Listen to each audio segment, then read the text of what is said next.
All right, so I have chosen a plain wood cradled panel to work on, and this piece is 24 inches wide by 30 high. And using a reference photo, I began to sketch the wolf in, just using a piece of vine charcoal. And typically my starts begin like this, and I'm just holding the reference photo on my cell phone or my iPad and drawing a basic contour, um, simply to define the basic start of the design or the composition. Now, with this one, I realized shortly into the drawing stage that the value jumps were pretty important. The darkness that I wanted in this piece needed to be indicated or masked in from the very beginning in order for me to properly visualize it. So, I could have chosen to very carefully render that, but I opted to just go with my vine charcoal and almost sort of scribble in those darker areas to create the swirl of the darkness that I originally envisioned, coming from her eyes and circling back around, sort of like a vortex around her head. And, I work from general to specific, and I redraw the animal, my whole design, multiple times during the painting process. So it's not important to me that I be super careful at this stage. It's just a matter of getting the idea down. So here is an oblique view of the piece after I drew her in the first time. And you'll see that I messed up the charcoal a little bit. I really wanted to break up that pristine feel of the clean wood and dirty up the lines a little bit and just get some personality happening in the piece. Here's a close-up of her face, and I'm beginning to block her in. I'm using an old palette layout that is almost dry, my paint in the box. So I have limited color options, which is okay. Again, I'm really trying to focus on the value of the value jumps inside this particular design, and I know that darkness is going to be important to me, so I don't want to get distracted by color at this point. I'm also working with a really large brush. My brush is about an inch to an inch and a half wide, and I'm just massing in values and starting to provide some sort of directional play to the brushwork as I begin to pull the details of the face forward. Here we are a little bit further along on that first pass, and you can start to see the significance of her gaze and her face, and also the exchange or interplay of lights and darks as they move across the panel.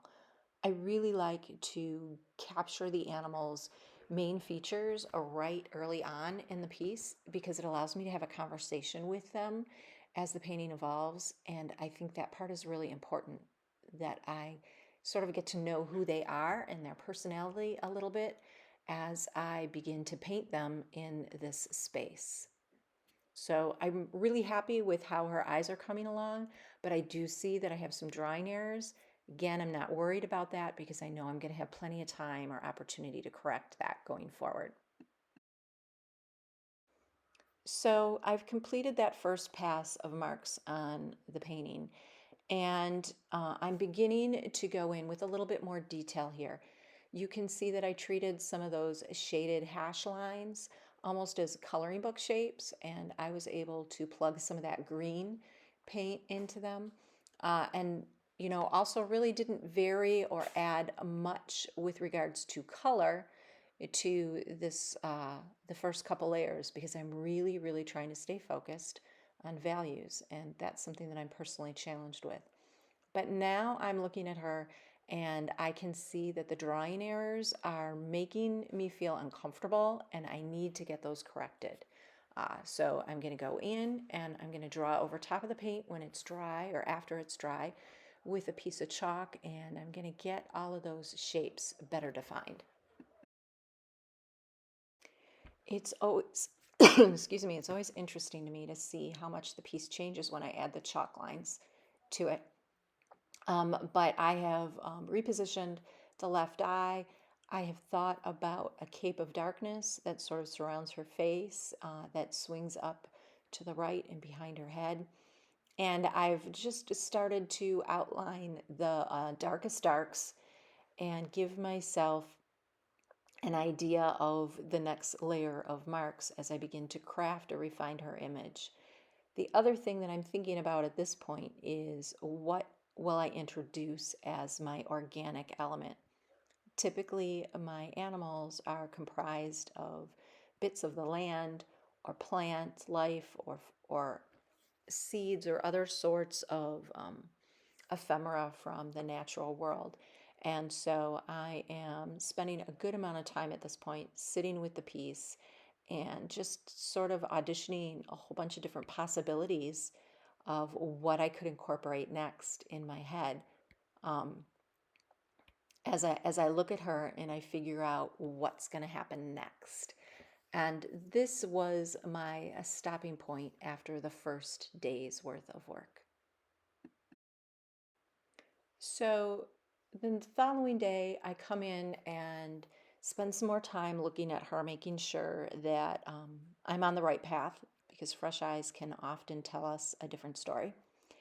And I decided that I wanted to carry the wolf, a little bit further before inviting the organic matter into the piece. So, what I did was I began to work on my darkest darks because I knew I wanted the plant matter to sort of float in front of them.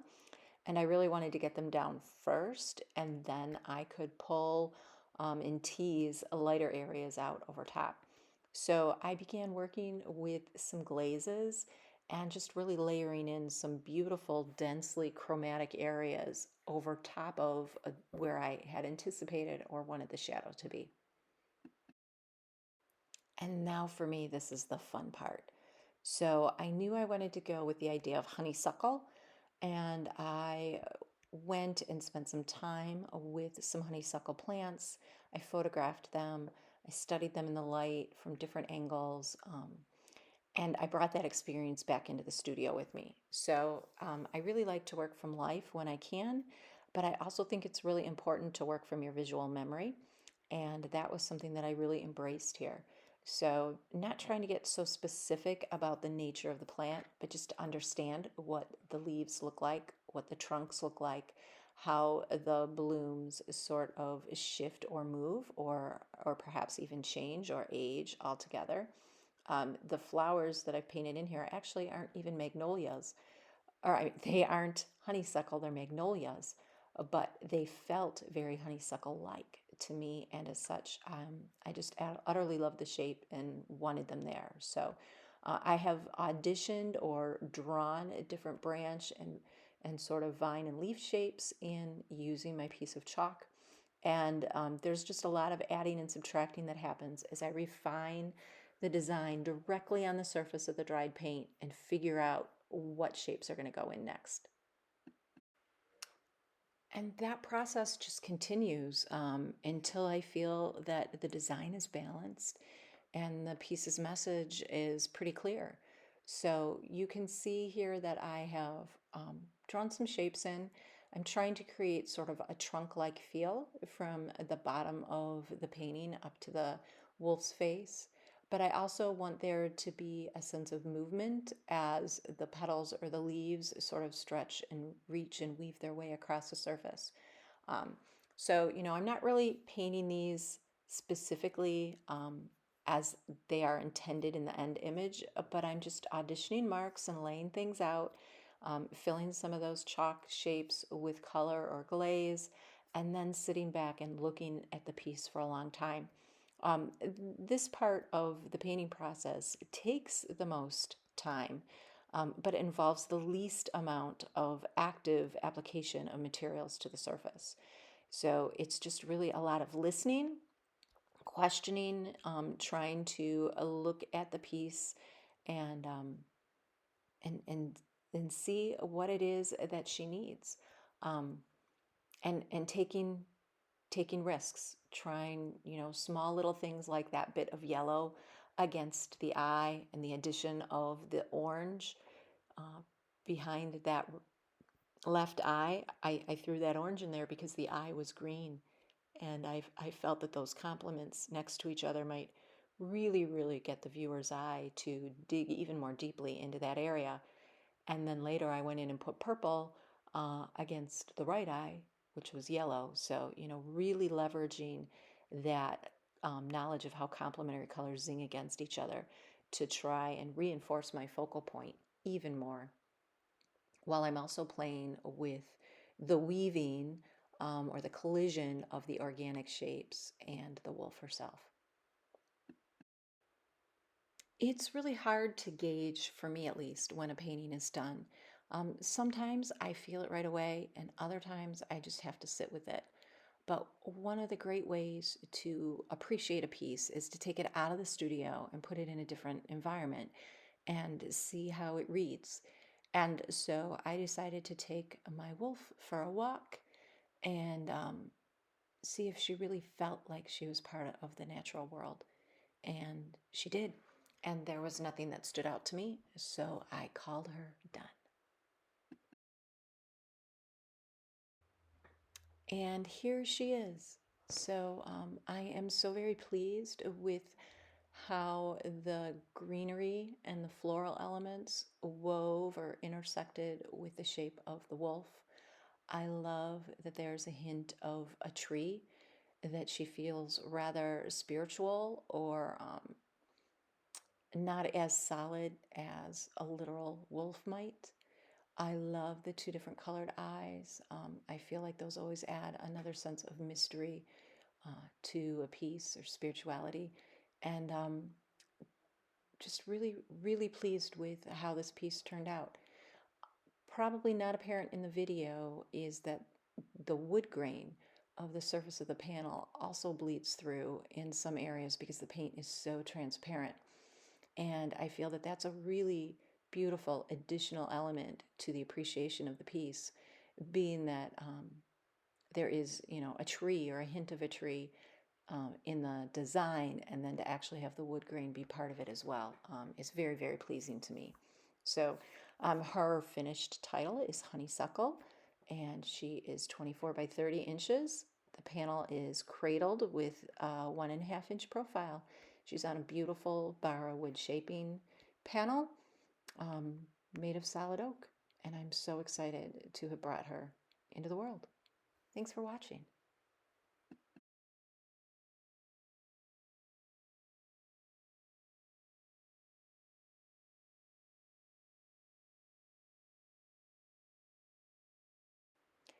This video has been an example of the sorts of lesson content that I provide for my online students. You can learn more about my online classroom space, as well as see more of my artwork on my website, KimberlySantini.com. Thank you so much for watching this and for being a part of my art journey. And please reach out to me directly with any questions that you might have. Happy creating.